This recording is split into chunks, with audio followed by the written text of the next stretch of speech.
বাংলার মাটিতে অসংখ্য প্রাসাদ, রাজবাড়ি আর জমিদার কাহিনী ছড়িয়ে আছে ইতিহাসের পাতায়। কিন্তু ময়মনসিংহ জেলার মুক্তাগাছায় এখানে দাঁড়িয়ে আছে এক প্রাসাদ, যা শুধু ইট পাথরের দেয়াল নয়, বরং ৩ শতাব্দীর গল্প, নাটক আর গৌরবের সাক্ষী।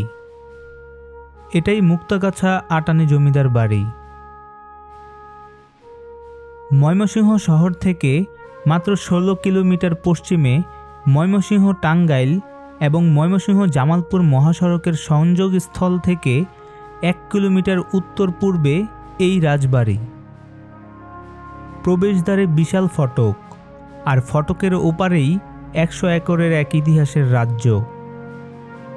স্থানীয়দের কাছে এটি পরিচিত রাজবাড়ি নামে, কারণ মুক্তাগাছার জমিদাররা ব্রিটিশ আমলে রাজা এবং পরে মহারাজা হিসেবে উপাধি লাভ করেছিলেন।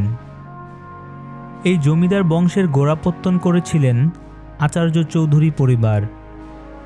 প্রথম পুরুষ শ্রীকৃষ্ণ আচার্য চৌধুরী, তিনি ছিলেন বগুড়ার বাসিন্দা।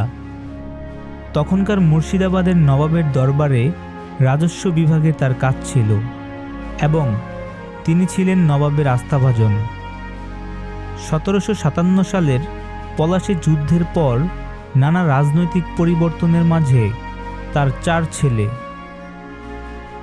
রামরাম, হররাম, বিষ্ণুরাম ও শিবরাম, তারা বগুড়া ছেড়ে চলে আসেন আলাপসিং পরগনায়, যা তখন ছিল প্রায় জনবসতিহীন, অরণ্য ও জলাভূমি ঘেরা।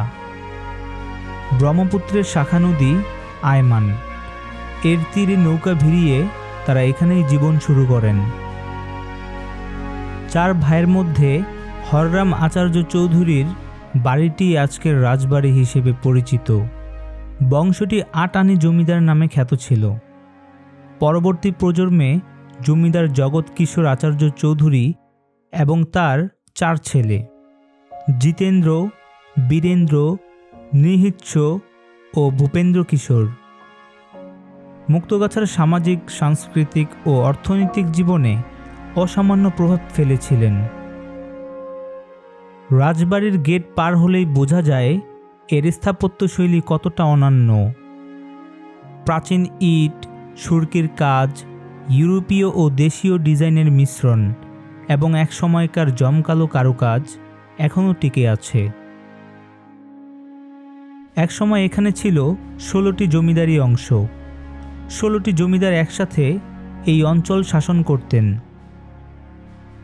বাড়ির ভেতরে নাট্যমঞ্চ, অতিথিশালা, শিল্পীদের থাকার কক্ষ এবং একটি বিশেষ স্থান ভূপেন্দ্র রঙ্গপীঠ।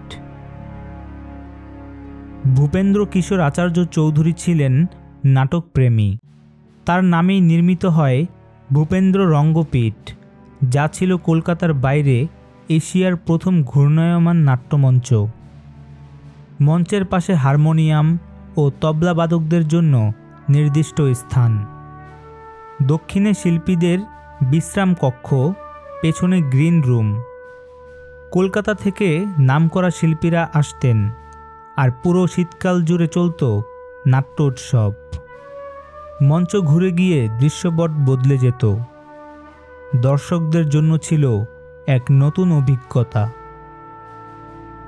এই জমিদার বাড়ি শুধু প্রশাসনিক ক্ষমতার প্রতীক ছিল না, বরং শিল্প সাহিত্যের কেন্দ্রবিন্দুও ছিল। কবি কায়কোবাদ এখানে চাকরি করার সময় বহু কাব্যগ্রন্থ লিখেছেন।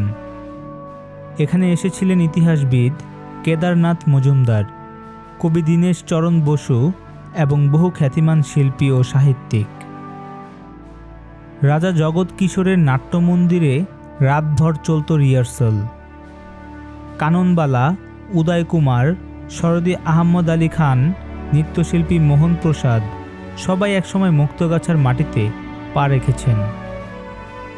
কালের স্রোতে জমিদারি প্রথা বিলুপ্ত হয়। প্রাসাদের আঙ্গিনায় আর বাজে না তবলা, নাট্যমঞ্চে আর ওঠে না মঞ্চ পর্দা। যে ঘরে একসময় শিল্পীরা হাসতেন, এখন সেখানে নীরবতা। রাজবাড়ি ধীরে ধীরে হারিয়েছে তার জৌলুস, কিন্তু হারায়নি তার কাহিনী।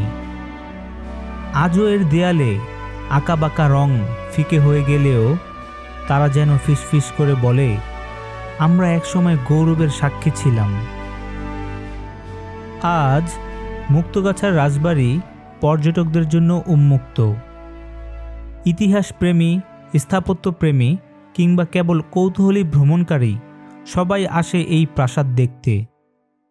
যদিও অনেক অংশ জরাজীর্ণ, তবুও এর সাংস্কৃতিক ঐতিহ্য বাঁচিয়ে রাখার চেষ্টা চলছে। যদি সংরক্ষণে আরও উদ্যোগ নেওয়া হয়, তবে এটি হয়ে উঠতে পারে বাংলাদেশের অন্যতম প্রধান ঐতিহাসিক পর্যটন কেন্দ্র। সময়ের সাথে সব কিছু বদলায়, কিন্তু কিছু গল্প থাকে অমলিন। মুক্তগাছার আটানি জমিদার বাড়ি সেই গল্পেরই অংশ, যেখানে ইতিহাস, সংস্কৃতি আর মানুষের স্বপ্ন মিলেমিশে তৈরি করেছে এক অনন্য অধ্যায়। এই প্রাসাদের প্রতিটি ইট যেন আজও বলে চলে, আমরা কেবল পাথর নই, আমরা সময়ের সাক্ষী।